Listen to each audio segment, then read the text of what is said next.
Bonsoir et bienvenue sur Néomed. Ce soir avec nous, Rizlan Selika, journaliste. Bonsoir Rizlan. Bonsoir Mohand. Alors vous avez suivi pour nous le discours du Premier ministre devant l'Assemblée nationale par rapport donc au déconfinement qui sera à partir du 11 mai. Quelles sont les annonces importantes? Oui, absolument. J'ai suivi donc la stratégie pour l'après 11 mai. Donc, il invite à vivre les citoyens avec le virus. Il nous explique que pour limiter une deuxième vague, il faut absolument que nous soyons prudents et que nous devons prendre en compte aussi les différences entre territoires. Très bien. Alors, si on essaye de détailler, d'abord, ce qui intéresse peut-être la population française, d'abord, c'est les écoles. Comment ça va se passer finalement? Est-ce qu'il a apporté des éclaircissements? Oui, donc il y aura un retour progressif. Donc tout d'abord, la réouverture des maternelles et des écoles élémentaires sur la base du volontariat sur tout le territoire. Il encourage aussi donc les entreprises à continuer le télétravail. Pour lui, c'est vraiment un moyen de limiter la propagation donc du virus et de rester prudent, hein, comme il l'insiste. Il invite aussi les entreprises à fournir des masques à leurs employés. Donc voilà, donc déjà quelques mesures. Alors, le masque, il sera obligatoire, non obligatoire, il faut faut le porter dans les transports. Qu'est-ce qu'il a annoncé? Oui, donc en fait, le masque est obligatoire à certains moments. Donc le masque est obligatoire dans les transports en commun. Donc il faut respecter aussi les mesures barrières dans les transports en commun. Et il y aura aussi donc une révision des abonnements concernant la RATP. On en saura un peu plus tard de ce point de vue-là.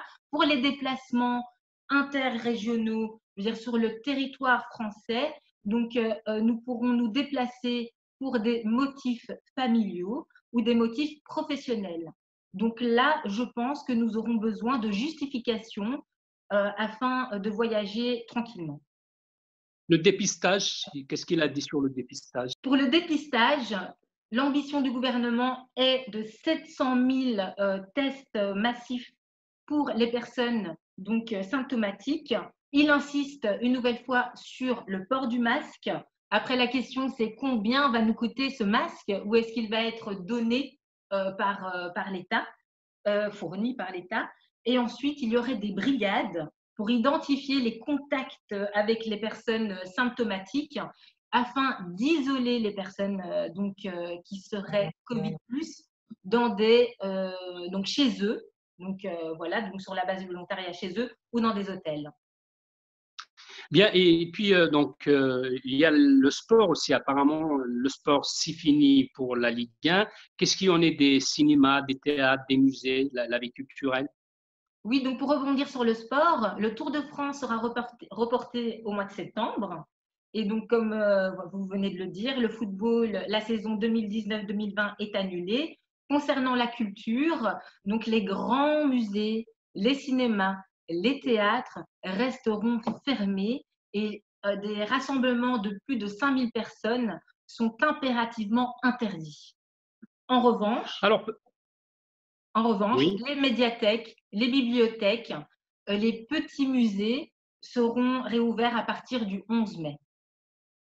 Alors finalement, peut-être il a fallu faire ce sacrifice pour éviter un choc plus important de l'économie. Mais vous, qui l'avez suivi de bout en bout, qu'est-ce que vous avez ressenti vous-même aujourd'hui à votre avis? Qu'est-ce que vont dire les Français? Il a été trop loin? Il n'a pas été assez loin? Qu'est-ce que vous en pensez vous-même? Je pense qu'aujourd'hui, les Français et Françaises, hein, donc je pense que nous sommes tous confus. Nous avons été, je pense, complètement déstabilisés par les nombreux discours. Donc là, l'après-déconfinement représente un espoir aussi de liberté, de retrouver sa liberté, donc de circuler. Mais il est vrai que quelque part, ça reste encore confus. Il y a cette incertitude du lendemain. nous ne pourrons pas vivre comme nous avons vécu avant le confinement. Et donc, cet après-déconfinement, quand même, apporte certaines réponses. Et juste pour l'anecdote, si on a envie de bronzer sur les plages, ce n'est pas pour tout de suite, Mohand. Il faudra attendre le 2 juin pour en savoir plus. Donc, je pense qu'il y a quand même des frustrations pour nous déplacer, encore aller plus loin. Mais bon, de passer de 1 km à 100 km, ça donne quand même de l'espoir. Mais je pense que le gouvernement aura encore des comptes à rendre. Et j'ai l'impression aussi que le Premier ministre Édouard Philippe avait aussi certains comptes à régler avec les médias, car il a terminé là-dessus en se plaignant quelque part des critiques.